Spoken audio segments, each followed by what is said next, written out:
తమిళ హీరోల వైపు చూస్తున్న తెలుగు దర్శకుల సంఖ్య పెరుగుతోంది. ఆల్రెడీ వెంకీ అట్లూరి దండయాత్ర మొదలు పెట్టాడు. ఇప్పుడు ఈ లిస్ట్ లోకి త్రివిక్రమ్ కూడా చేరిపోయాడు. అందుకోసం ఒక ట్రయల్ కూడా వేశాడట. కోలీవుడ్ లో లేటెస్ట్ స్టార్ తో స్టోరీ డిస్కస్ చేశాడట. కానీ ఎందుకో ప్రాజెక్ట్ కు బ్రేక్ పడింది.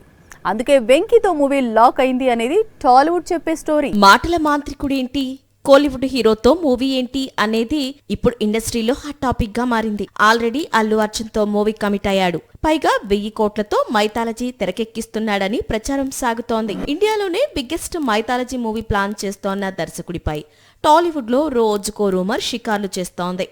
మొన్నటికి మొన్న వెంకీతో మూవీ లాక్ అయిందని ప్రచారం సాగింది. ఇప్పుడేమో తమిళ హీరో శివకార్తికేయన్తో మూవీ చేయబోతున్నాడని గాసిప్స్ చక్కర్లు కొడుతున్నాయి. అయితే శివకార్తికేయన్ అడిగిన భారీ రెమ్యునరేషన్ రీజన్తో ఈ ప్రాజెక్టు హోల్డ్లో పడిందట. ఆ తర్వాతే వెంకీతో త్రివిక్రమ్ మూవీ లైన్ క్లియర్ అయిందంట. అల్లు అర్జున్తో మూవీ ఆలస్యం అవుతుండడం, ఐకాన్ స్టార్ వెళ్లి తమిళ దర్శకుడు అట్లీతో మూవీ చేస్తుండడంతో త్రివిక్రమ్ కొత్త సినిమాపై రూమర్స్ మొదలయ్యాయి. మొన్న వెంకటేష్, ఇప్పుడు శివకార్తికేయన్, రేపు మరో హీరో.